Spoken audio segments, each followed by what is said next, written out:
"You belong with me," said Caleb, his voice cutting through the dry air like the strike of flint on steel. It wasn't an invitation. It wasn't a plea. It was a verdict, unshakable as the jagged ridges that split the far-off horizon. The road was nothing more than a scar of dust carved into the earth, and that dust clung to everything it touched. It caked on his worn boots, settled into the creases of his coat, and turned his horse's dark hide a pale rust. Even the woman standing before him could not escape it. The powder coated her bare arms, her legs, her face, skin exposed and defenseless beneath the pitiless blaze of the sun. She did not move. She didn't speak. She only shivered, though the heat was merciless. A wagon stood off to the side, its wooden wheels sunk deep into the ruts of the earth. By it lingered 3 men, the kind of men whose presence soured the air. Her husband's kin. They bore the look of men who believed cruelty was a form of justice, men whose pride demanded her ruin. Their eyes gleamed with a satisfaction sharper than knives, the satisfaction of stripping her not just of a roof or a name, but of the last fragile shred of her dignity. The eldest of them, a gaunt figure with lips pressed thin as wire, let a glob of spit darken the dust at his feet. "She's no longer her own," he sneered. "She's ours to discard. You'd best ride on, Caleb. This ground's no business of yours." But Caleb's gaze never wavered. His eyes did not flicker to the men or the wagon. They remained fixed on her, the tremor that raced down her arms, the rigid way her jaw locked as if to keep from breaking, the distant emptiness in her stare that refused to meet anyone's eyes. He swung down from his horse in one fluid movement, the kind that spoke of years shaped by necessity rather than grace. Dust rose around him, curling in the heated air as he untied the thick wool blanket fastened behind his saddle. He walked toward her. The steps he took pressed silence into the ground, heavy and deliberate, filling the distance with a weight that made the air itself hold its breath. No word followed. He simply draped the blanket over her shoulders, letting it swallow her thin frame. His hands were steady, careful, untouched by impulse, their restraint carrying a respect deeper than any apology could. For the first time in hours, perhaps days, she closed her eyes, not from fear, but from the faint, almost forgotten memory of safety. Then, slowly Caleb turned back to the men. The set of his shoulders was unmoved, his face unreadable, like stone left unyielding through centuries of wind. "Go," he said. Only one word, but it carried the weight of finality, the kind of word that did not allow answer or delay. In that moment, the dust seemed to still. Caleb did not look back as the men cursed under their breath, their voices thin and brittle in the hot wind. He offered them no second glance, no invitation for more conflict. The blanket around her shoulders was answer enough. The rest belonged to silence. He returned to his horse, the leather reins creaking in his calloused grip, and with a measured motion, he lifted her onto the saddle. She did not resist. The shock in her eyes was not the fire of defiance, but the hollow stillness of someone long stripped of choice. Yet she sat where he placed her, the wool drawn tight across her chest, her gaze anchored to the horizon as though afraid to look anywhere else. When he mounted behind her, the horse shifted, hooves pressing deeper into the dry soil. The animal carried them forward with a steady rhythm, its gait muffled beneath the thud of their shared silence. The men did not follow. Their jeers fell away into the distance, swallowed by the vast emptiness of the land, until only the sound of hooves remained. The sun glared down, flattening the world in hard strokes of white and gold. She felt his presence at her back, not pressing, not demanding, simply there. A wall of quiet strength against which she could lean, though she did not dare. She kept her eyes forward, fixed on nothing, and listened instead. The scrape of tack, the rasp of the wind across brittle sage, the long exhale of a man who spoke no words. Time stretched in that ride. Every hoofbeat took her further from the place where her dignity had been stripped and closer to an unknown she could not name. Fear lingered still, cold despite the heat, but in that fear was a strange undercurrent of relief, like air stolen back after too long beneath water. As the hours slipped by, the land shifted. The horizon softened from jagged ridges to rolling hills that caught the light like ripples of bronze. Shadows stretched long, the day bending into its final arc. Caleb's silence did not waver. His stillness was not the stillness of indifference but of presence, alert, unyielding, unspoken. She found herself breathing with the rhythm of his horse, matching her chest to the rise and fall of the animal's stride. When at last the sun bled into the edge of the earth, colors running like fire across the sky, a small glow flickered in the distance. It was faint, a single lantern flame trembling against the darkness gathering at the valley's mouth. Her stomach knotted at the sight, for it was the first sign of destination. She had not chosen it. She did not know if safety lay there or merely another cage. The horse slowed as they descended into the fold of land where Caleb's ranch lay hidden. The valley was narrow, guarded by ridges that cast deepening shadows. Ahead, a house stood plain and low, its outline sharp against the falling dusk. A barn crouched beside it, fences running like scars across the pasture. There was no grandeur, no ornament, only the kind of solidity born of hard labor and endurance. Caleb dismounted first, his boots hitting the packed earth with a thud. He reached up, his hands circling her waist with a grip that was sure but not unkind. For a moment, her knees betrayed her, and she stumbled against him. He steadied her, held her just long enough for her to find her footing, then let go without a word. Inside the house, shadows gathered in corners, chased by the faint glow of a fire newly kindled. The air carried the scent of wood smoke and coffee, the fragrance of a life lived alone and in rhythm with the land. The room bore no excess. A table, a hearth, chairs worn smooth with use. Everything was purposeful, nothing for display. Caleb gestured toward a closed door. "That room," he said simply, his tone as flat and final as stone. "Clothes on the bed. They were my mother's." She did not answer, only moved where he directed. The door creaked softly behind her, and on the narrow bed lay a dress and a shift, folded with care though worn with years. She pressed her hands to the fabric. It smelled of sun and soap, a scent so ordinary and clean it brought a sudden sting to her eyes. She dressed quickly, the blanket slipping from her shoulders, discarded with the weight of shame it had carried. When she emerged, the fire crackled louder in the hearth. Caleb stood at the stove, ladling beans and bacon onto 2 tin plates. He set them on the table without ceremony.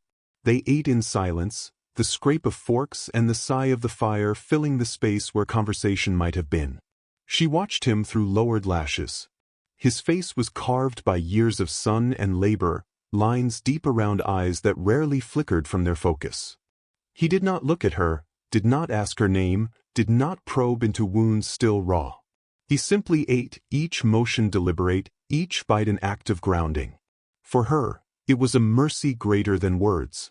That night, when she lay on the narrow bed in the small room, the house was quiet but not hollow. The silence did not crush her. It wrapped around her like a boundary, leaving her space to breathe, to exist without explanation. Beyond the window, the stars burned cold and sharp, and for the first time in longer than she could recall, she slept without the weight of eyes upon her. The days that followed unfolded with the same rhythm. Caleb rose before dawn, the soft tread of his boots the only sound to mark the beginning of each morning. He left food on the table without note, a piece of bread, a bowl of stew. He did not knock at her door. He gave her solitude as though it were a tangible gift, knowing perhaps better than she did that space could be its own kind of healing. She moved through the house like a shadow, her hands brushing over objects smoothed by time. A carved wooden bird, its wings outstretched. A faded photograph of a woman with Caleb's same eyes, stern but steady. A chipped teacup, handle broken, fragile but whole. She lingered on that cup, her fingers tracing the crack. Something in its brokenness spoke to her, whispered of a beauty that survived fracture. Outside, the land stretched wide and indifferent. Caleb's figure moved across it, a solitary silhouette repairing a fence, guiding cattle, working as though born from the soil itself.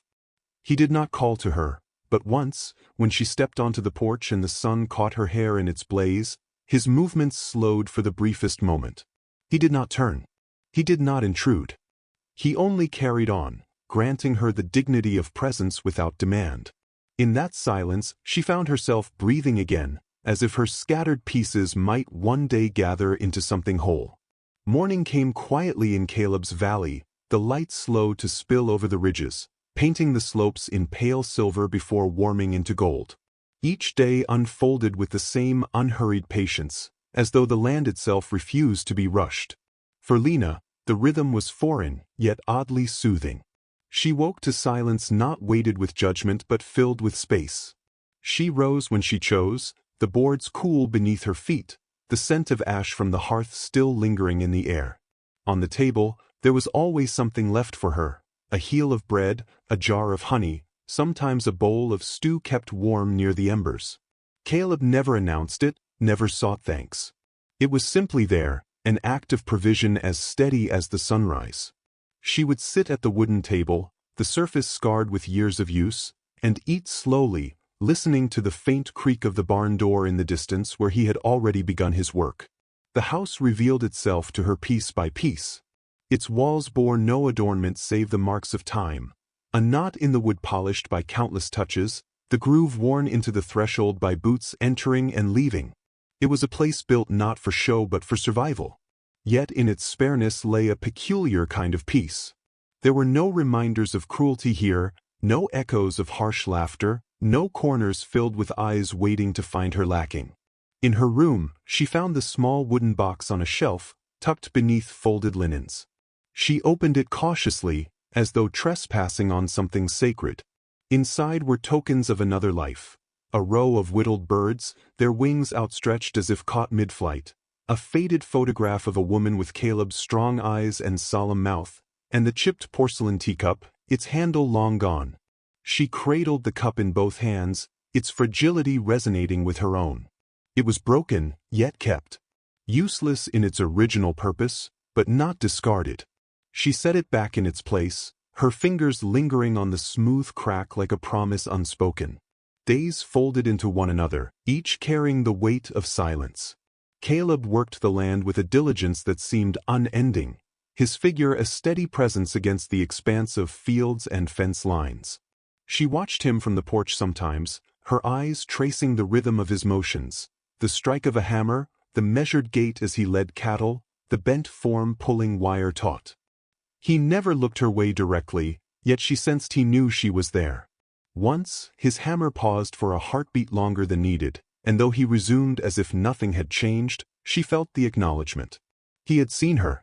He had let her be seen. The house itself became her world. She swept the floors, her bare feet whispering across the planks. She mended a curtain torn at the hem, her stitches small and neat, each loop of thread anchoring her in the present. She brewed coffee, its bitter scent filling the air, grounding her in a life that demanded no explanation. These acts were not duties forced upon her. They were choices, small steps reclaiming the agency that had been stolen. When the walls felt too close, she stepped outside. The air was sharp and clean, tasting of sage and dust.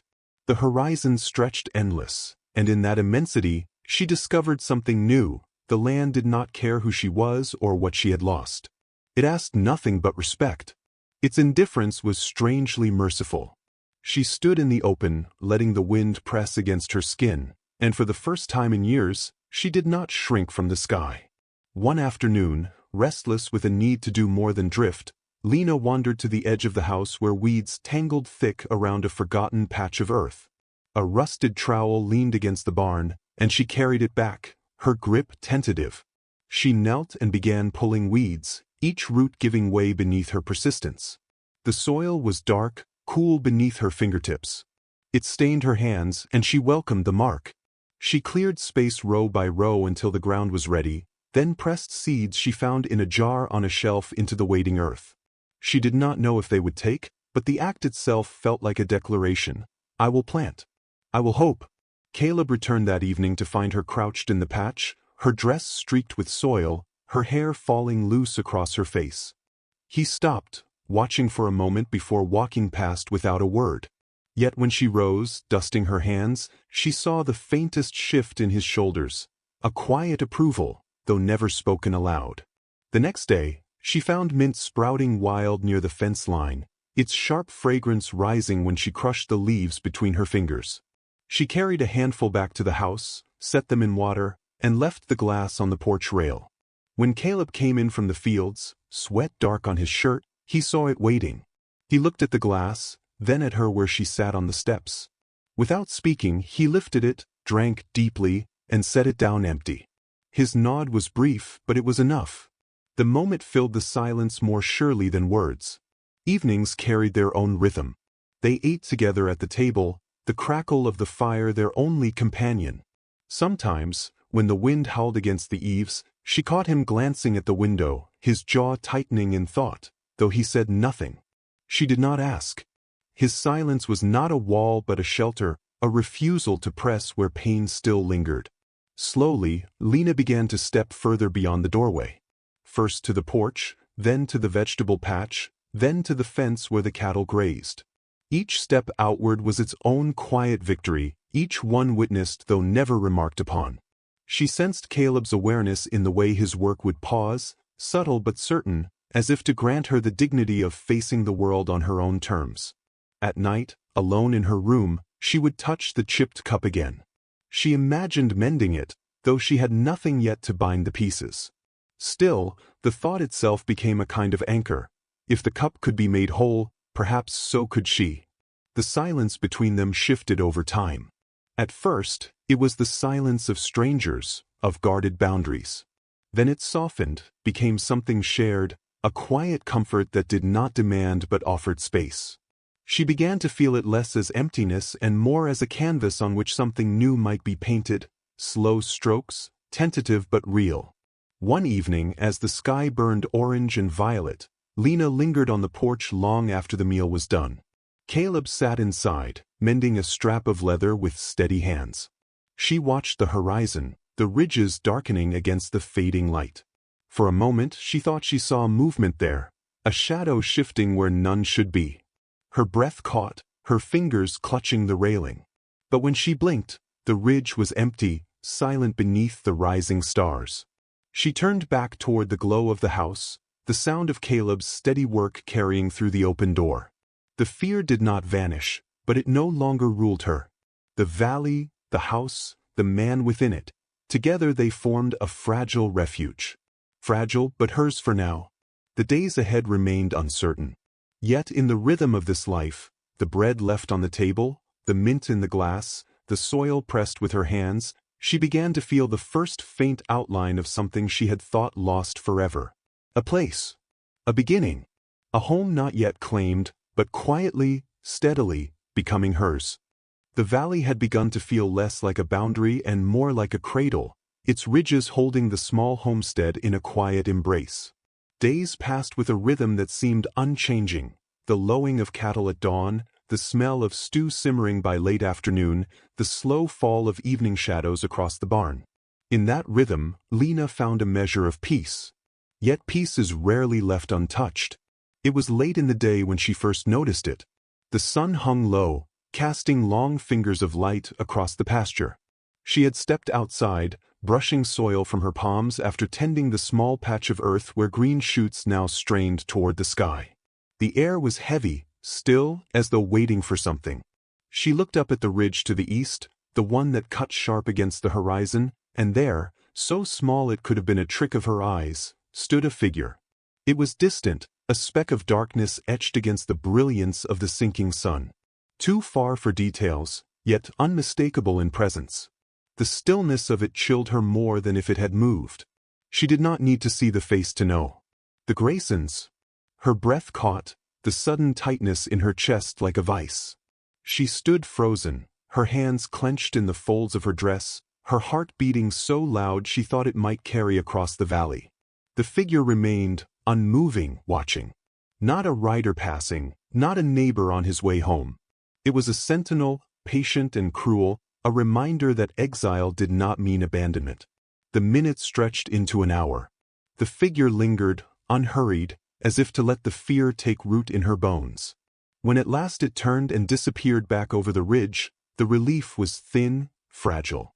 She stumbled inside, closing the door as though wood and latch could shield her from eyes that saw too far.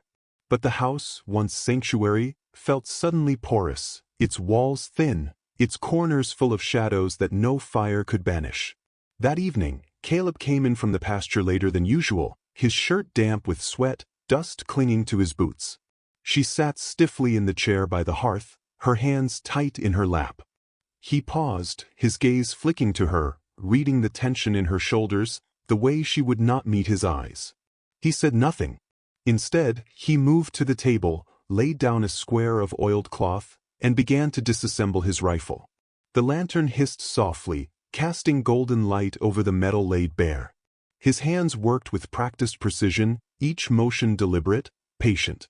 The scrape of the brush against the barrel, the soft click of pieces set aside, the rhythmic slide of cloth through steel, all of it filled the silence with a language she did not need to translate. He did not ask what she had seen.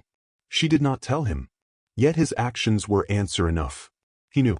He had always known the past would come creeping back, and he was preparing, not with panic or anger, but with the calm of a man who understood what the land demanded of those who meant to hold it. She watched him from the chair, her throat tight. To anyone else, it might have looked like an act of aggression, the cleaning of a weapon in anticipation of violence. But she saw something different. It was a ritual, a vow. Each stroke was less about the rifle than about the quiet promise that he would not let danger reach her without standing in its way. The air between them thickened with unspoken truths. She wanted to speak, to tell him what she had seen on the ridge, to confess the fear that had hollowed her chest. But the words stayed locked inside. He had given her silence as a gift, and she did not know how to break it without shattering the fragile refuge it had become. Night fell heavy, the wind rising to a mournful howl around the corners of the house. Sleep eluded her, her mind chasing shadows on the ridges. Every creak of the boards, every groan of the rafters carried menace. She lay awake, listening to the faint rhythm of Caleb's steps as he moved through the house, steady and watchful, as though the very walls depended on his presence to remain upright. Days followed with the same uneasy tension. She went about her tasks, the weeding, the sweeping, the mending, but each time she stepped outside, her eyes flicked to the ridge. Sometimes it was empty, vast, and silent. Sometimes, she thought she caught a flicker of movement, a horse shifting, a figure slipping back into shadow. She never lingered long enough to be sure. Caleb's work continued as it always had, his movements unchanged. Yet small differences betrayed him. The way his gaze swept the hills more often, the way his hand lingered on the latch of the door, the rifle kept closer at hand. He did not speak of it, but his silence was no longer only refuge. It was shield, heavy with the weight of vigilance. One night, the stillness shattered. The cry of an animal broke through the dark, sharp and desperate. Lena sat upright in her bed, heart pounding.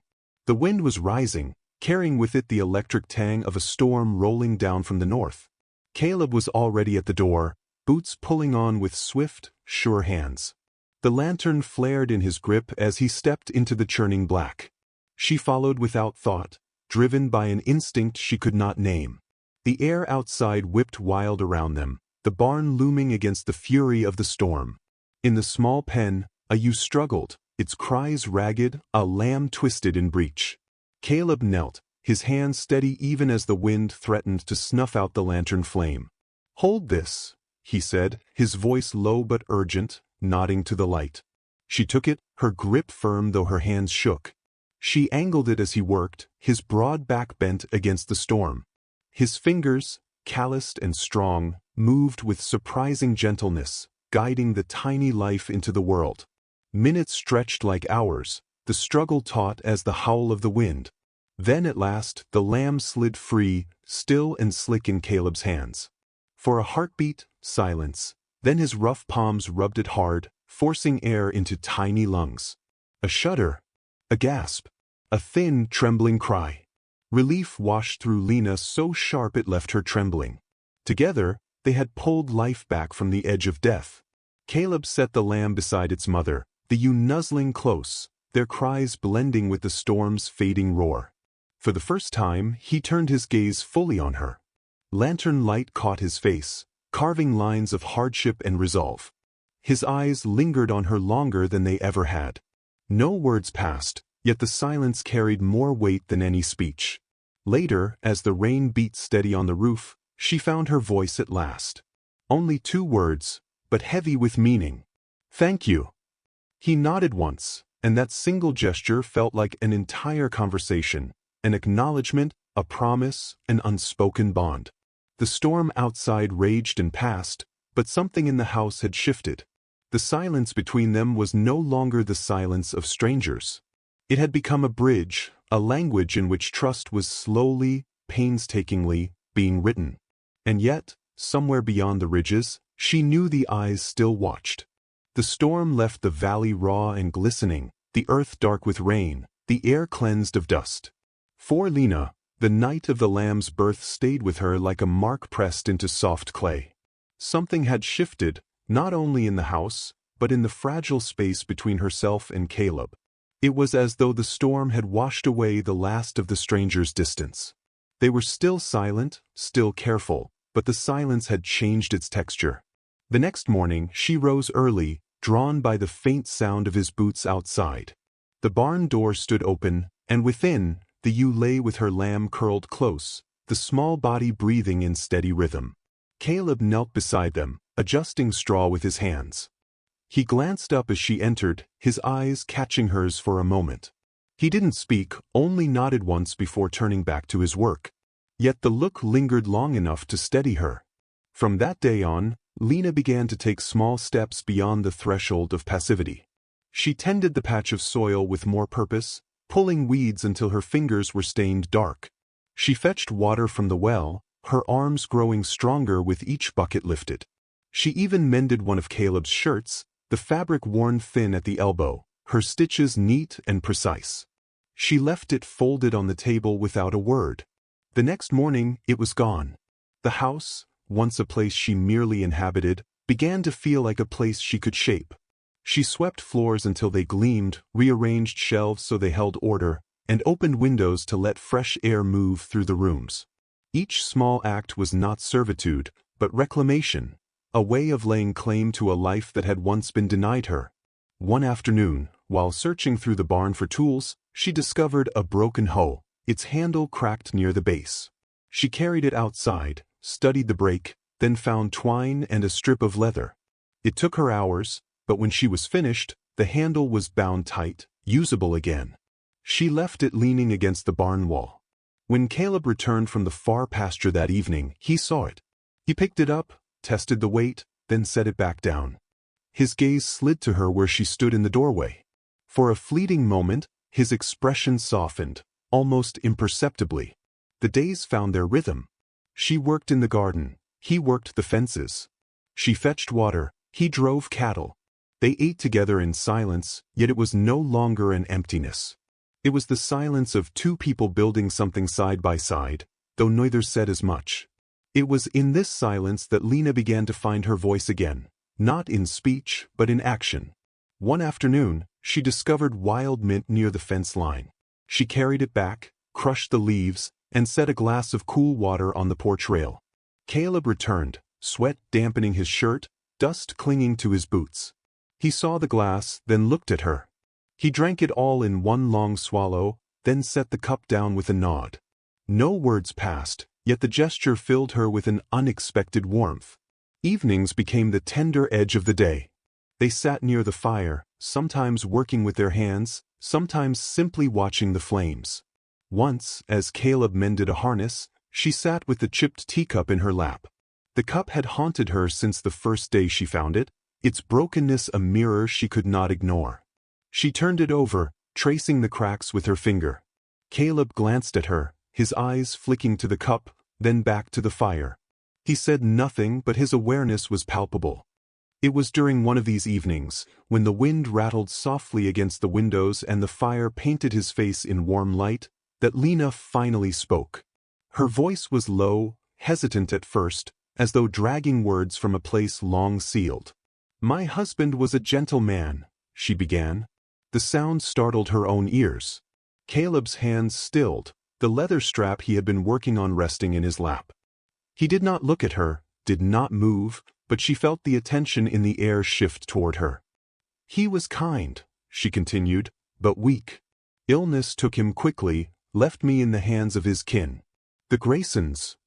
Her breath hitched at the name, but she pressed on. They saw me as a burden. A failed bargain. I had given them no son, no heir. To them, I was only another mouth. When he died, they took everything, the land, the stock, the house. And when they had finished taking, they stripped me of the last thing I had. My dignity. Her fingers clenched in her lap, nails pressing into her palms. She forced herself to continue, her words flat, not pleading, as though reciting facts from a ledger. They cast me out naked in the dirt, not because they needed to, but because they could. Because cruelty was the final claim they held over me. The silence that followed was thick, oppressive. Caleb's face was a mask of stone, his jaw tight. The only sign of his reaction was the muscle that ticked along its edge, clenching and unclenching with controlled fury. He still did not speak, and for that she was grateful. Pity would have broken her. Instead, he gave her his silence, heavy but steady, a space in which her words could exist without being diminished. When she finished, she sat back, her chest aching from the weight she had carried too long. For the first time since her exile, she felt unburdened, not because the pain was gone, but because it had been witnessed, seen, and not dismissed. The fire crackled, filling the quiet. Caleb's eyes remained fixed on the flames, but his hand clenched around the strap of leather until his knuckles whitened.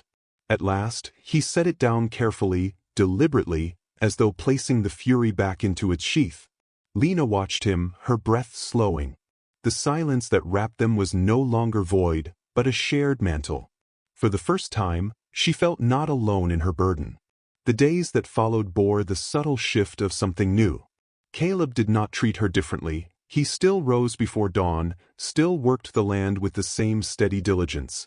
But the air between them held a quiet acknowledgement. She felt it in the way his eyes lingered a moment longer, in the way he left small signs of consideration. A flower left on the table, a tool sharpened and set by her garden patch. He never spoke of her confession, but his actions whispered the response she had needed. I heard you. I believe you. Her own acts deepened in kind. She finished mending his shirt, then another. She kept the house cleaner, the hearth brighter. She pieced together scraps of cloth into a small quilt, her fingers working late into the night. And always, the chipped teacup waited, its cracks a silent challenge. One afternoon, as the air thickened with the smell of an approaching storm, she set the cup on the table and gathered what little she had, melted resin, twine, fragments of old glue. Hours passed as she worked, her hands steady. Piece by piece, the cup came together. The cracks remained, dark lines tracing across its surface, but it was whole again. Not perfect, not new, but whole. When Caleb entered that evening, dust still on his shoulders, he paused at the sight of it. The teacup sat on the windowsill, filled now with wildflowers she had gathered by the creek. Purple blooms leaned out of its mended rim, their color vivid against the pale porcelain. He stopped, staring at it for a long time. Then his hand reached out, rough finger brushing against one fragile petal. His gaze shifted to her, and for the first time since she had known him, his face broke into a smile. Small, hesitant but real. In that moment, Lena felt something inside her settle. The cracks in her soul were still there, but like the teacup, she was no longer only broken. She was mended, fragile but alive, stitched together by quiet acts of endurance and the shared weight of silence. The storm broke outside, lightning flashing across the ridges, thunder rolling down into the valley. But inside the house, warmth spread through the firelit room. It was no longer his house. It was becoming theirs. The day carried an uneasy weight from its first light. The sky had worn the same bruised purple all morning, swollen clouds piling high along the eastern ridge.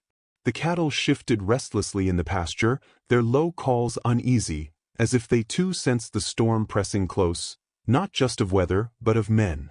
Caleb was at the barn, driving nails into the reinforced door, when Lena heard it first, the faint thunder of hooves. Her heart stilled. She stepped onto the porch, hands gripping the rail so tight her knuckles whitened.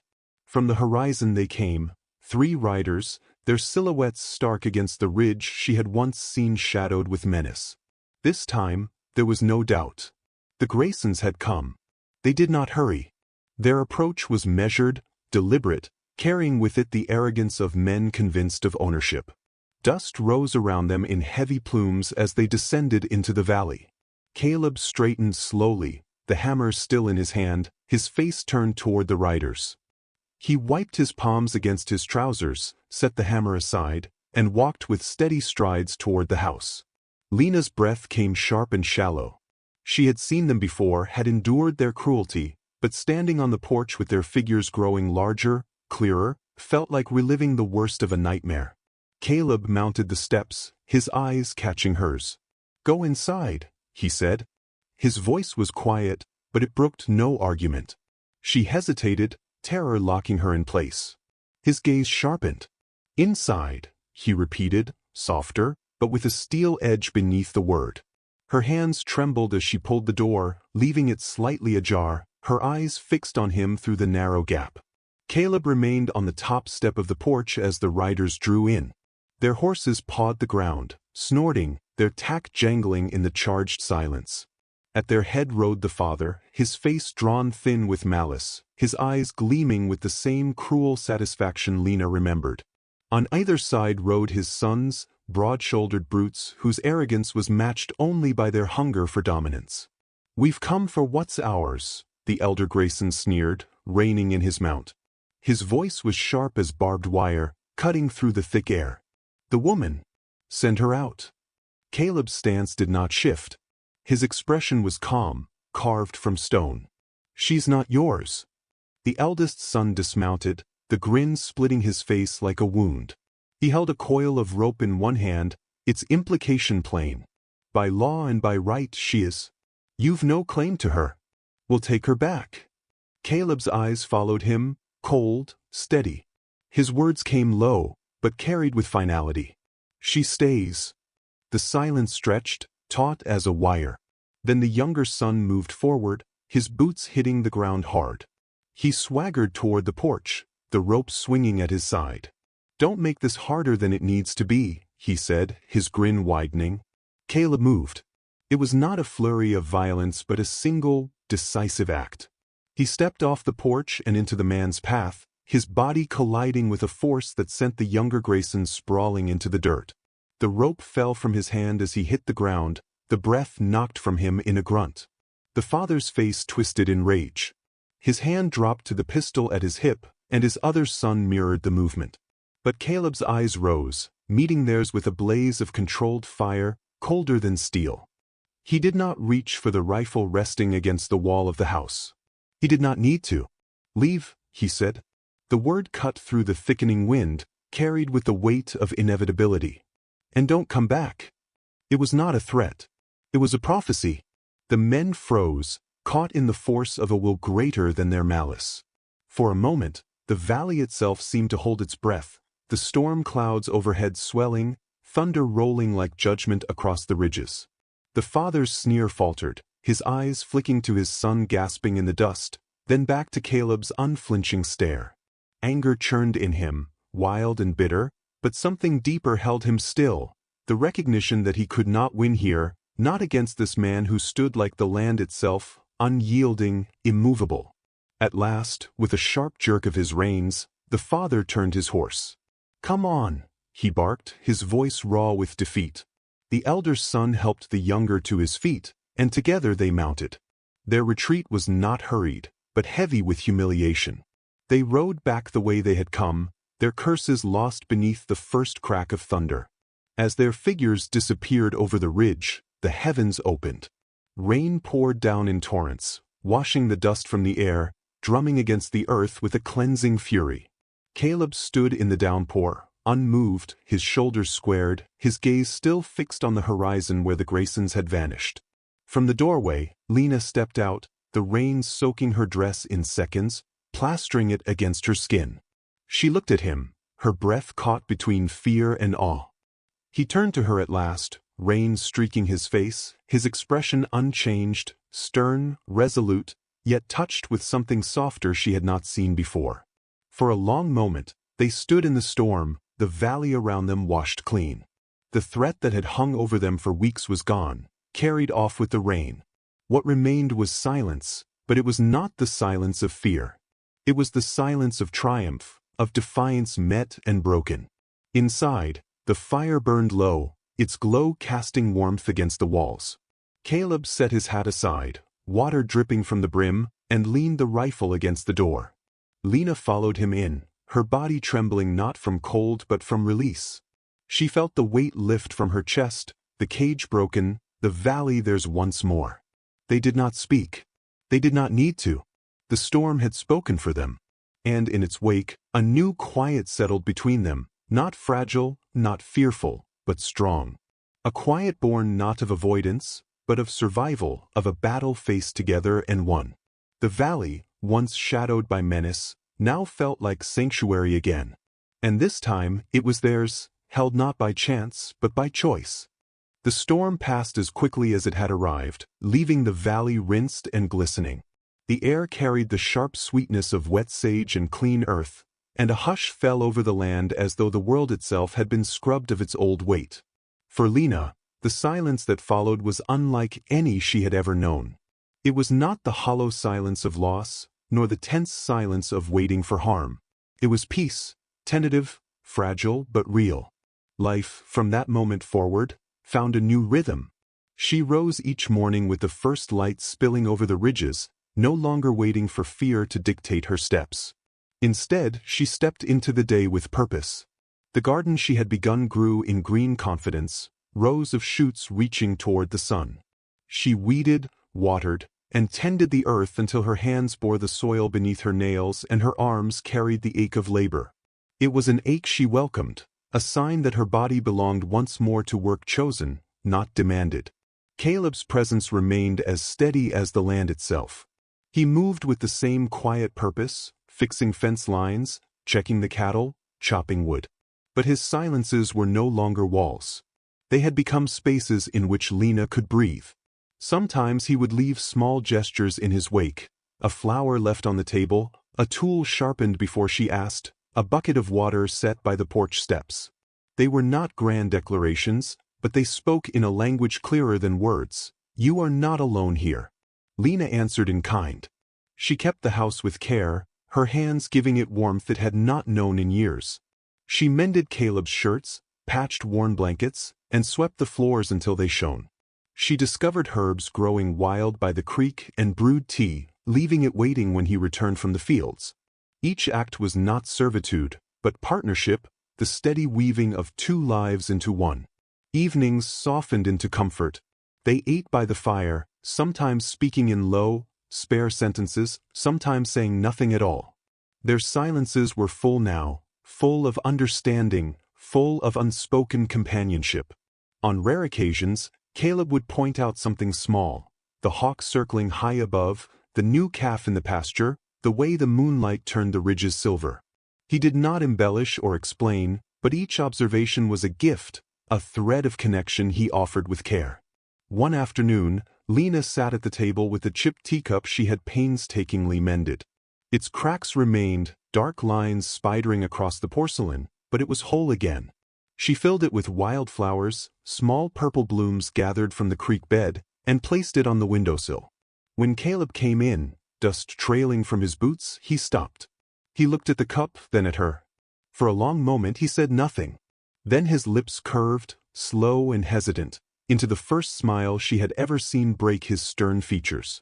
That smile lingered in her mind for days. It was not wide, not practiced, but it transformed him, turning the weathered lines of his face into something softer, warmer, more human. In that moment she knew, this place was no longer his house. It was their home. Seasons turned, marking the passage of time with their colors. Autumn cloaked the valley in gold, the grasses swaying like fields of fire. Winter came sharp and white, snow drifting against the barn and the fences, the air alive with the crackle of wood in the hearth. Together they weathered it, side by side. She learned to patch the roof against leaks, to split kindling, to keep the fire burning through long nights. He taught her how to mend harness leather, how to recognize the tracks of deer in the snow. When spring returned, tender green rising through thawed earth, Lena planted more rows of vegetables, herbs, flowers along the porch. She worked with her hands in the soil, Caleb often nearby, repairing a fence or tending the cattle. Sometimes he paused, leaning on his hammer, watching her for a moment before returning to his task. Their lives ran in parallel lines, but slowly, those lines began to cross. There were moments of laughter too, soft, rare, but cherished. Once, when she startled at a calf's unexpected kick of mud, Caleb's eyes lit with quiet amusement. He didn't laugh aloud, but the crease at the corner of his eyes told her enough. She found herself smiling back, the soundless exchange more intimate than words. Their bond grew not in dramatic confessions, but in the steady rhythm of shared labor. She stitched his torn gloves. He left a jug of fresh water by her garden rose. She baked bread, awkward at first, but better each time. He fixed the loose hinge on her bedroom door without being asked. Each act was simple, but each one rooted them more firmly into the soil of a shared existence. On a clear morning in late spring, they stood together on the porch, the sunrise painting the sky in strokes of rose and gold. The ridge where the Graysons had once appeared lay quiet, bathed in light. Lena leaned against the railing, her shoulder brushing his arm, and for once she did not pull away. He glanced down, then let the silence rest between them, steady and untroubled. The scars of their past had not vanished. They never would. But they no longer ruled the present. They remained like the lines on the mended teacup, visible, undeniable, yet proof of the strength it took to piece something back together. The valley had become more than a refuge. It was now a world they had built, not with loud promises or declarations, but with patience, resilience, and the quiet strength of two lives learning to grow side by side. When Caleb smiled again, small, rare, but true, Lena knew the truth she had feared to hope for. They were no longer two solitary souls bound by circumstance. They had become something more. Partners. Companions. A man and a woman who had endured breaking, and yet had chosen, day after day, to build something whole again. And in that choice, a future had quietly taken root. The seasons turned and turned again, until the rhythm of the valley became the rhythm of their lives. There was no single moment when survival transformed into belonging, no single word that marked the change from strangers into something more. It happened quietly, in the way dawn slips unnoticed into day, in the way roots grow beneath the soil until they bind two trees together so firmly they cannot be separated. Caleb and Lena had not built their world on grand declarations. They had built it on silence, on the kind of silence that holds space rather than emptiness. Every meal eaten without demand. Every task done side by side. Every glance across the table that said, "I see you, and you are safe here." It was not a love born of spectacle, but of endurance, of respect, of steady patience. Perhaps that is what true strength looks like. Not the kind that shouts to be heard, but the kind that stands unshaken against wind and storm. Caleb had carried that strength in every word he did not waste, in every act he did not need to announce. He had taught her, without teaching, that protection does not have to come with chains, that safety can be given without possession. And Lena, she had found her own strength not in defiance loud enough to echo, but in the courage to plant seeds again, to mend what was broken, to step out onto the porch without shrinking from the sky. Her victory was not loud. It was the quiet resilience of someone who has been stripped bare, humiliated, discarded, and yet chooses to build again, piece by fragile piece. If you think about it, the greatest transformations in life rarely come in a single thunderclap. They come in whispers, in the smallest of acts. Holding a lantern steady in the storm. Pouring a glass of water. Sewing a shirt. Smiling when you thought you never could again. These are the acts that build worlds. And maybe you see something of yourself in them. Maybe you've known what it feels like to be broken, to be left with nothing but the cracks. Maybe you've carried scars you thought would always define you. But what if the cracks aren't the end? What if they're the very places where light can find its way in? Lena's mended teacup, lined with scars yet filled with wildflowers, was proof of that truth. Broken, yes, but not worthless. Scarred, yes, but still capable of holding beauty. Isn't that what we all are? Not perfect, not unmarked, but strong because we survived, and beautiful because we chose to begin again. So, what do you carry from this story? Maybe it's the reminder that kindness doesn't need to be loud to be powerful. Maybe it's that real protection is not control, but presence. Or maybe it's simply that healing is possible, not in one sweeping gesture, but in the patient work of each day. Out here, in the wild and unforgiving land, they built a sanctuary. And if they could, perhaps so can we, in our own valleys, in our own lives, in the spaces we share with others. This story isn't about perfection. It's about endurance. About two people who had every reason to remain broken, but instead found the courage to keep piecing themselves together until something whole and living grew between them. And maybe you wonder, where does a story like this lead? What comes after quiet strength, after survival, after the slow building of a life? The truth is, there's always another story, another journey, another reminder of what it means to endure. If this tale of Caleb and Lena spoke to something in you, if their silence, their resilience, their quiet triumph resonated, then there's another story waiting for you now. One about a man who lost his way and found it again in the whispers of the wild. A story about redemption not shouted, but lived. You'll find it here, waiting. Click and step into the next journey. Because stories like these don't just tell us about the past. They remind us of who we can become.